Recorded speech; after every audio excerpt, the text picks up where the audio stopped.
This video is brought to you by Miniature Market. Thousands of board games, discounted prices, miniaturemarket.com. Hello my friends, it's the Game Boy Geek here. Well, as you know, if I keep a game, I've been jamming on some Saxophone Serenades to induct in a library to entertain you and to bring my other aspects of my life into my channel.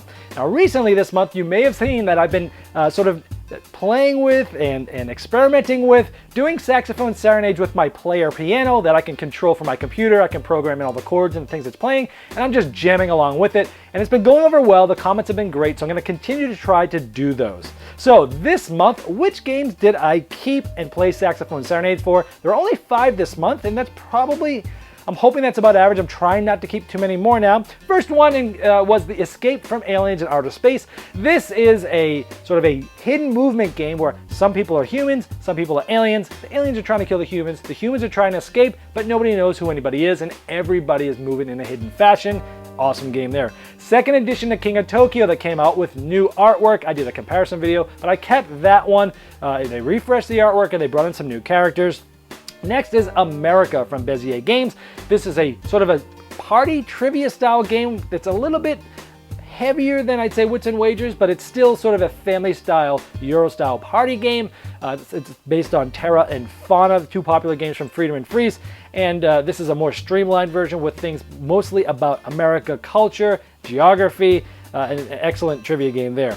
Next one is Dead Last from Smirk and Dagger Games. This is for 6 to 12 players. It's a social collusion game where you're trying to secretly say who's going to get killed this round, but everyone's doing it at the same time. You're winking, you're flashing cards, you're texting, you're whispering in people's ears, you're colluding, you're trying to get people off one at a time, but if you didn't vote for the one who got off, you're off too. Very fun. You get to the end, you steal some gold.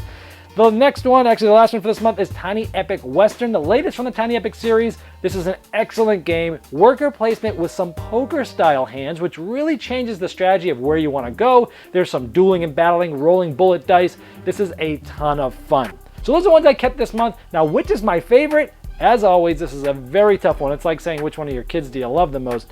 You know what? I'd say Tiny Epic Western is probably the deepest and best game of the bunch. But if you put a gun to my head and said you can only keep one of these, I'd probably keep America because it is just unique. There's not that many trivia games that I actually enjoy, but it would actually help bring new people into the hobby by playing a trivia game, them having fun, but sort of trick them into playing a Euro game at the same time and bring them into the hobby that way. So for me, America would be the one that I would keep, but Tiny Epic Western is probably the most amazing game out of all of them. And that's it for June 2016. This video was sponsored by Miniature Market's Review Corner. The Review Corner features podcasts, video, and written game reviews by gamers for gamers.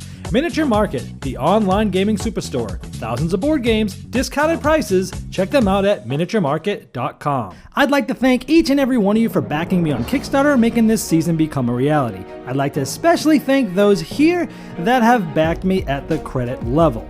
Now, these video reviews are also available by audio on our podcast. It's the intros and the final thoughts on GameBoyGeek.com. Click podcast.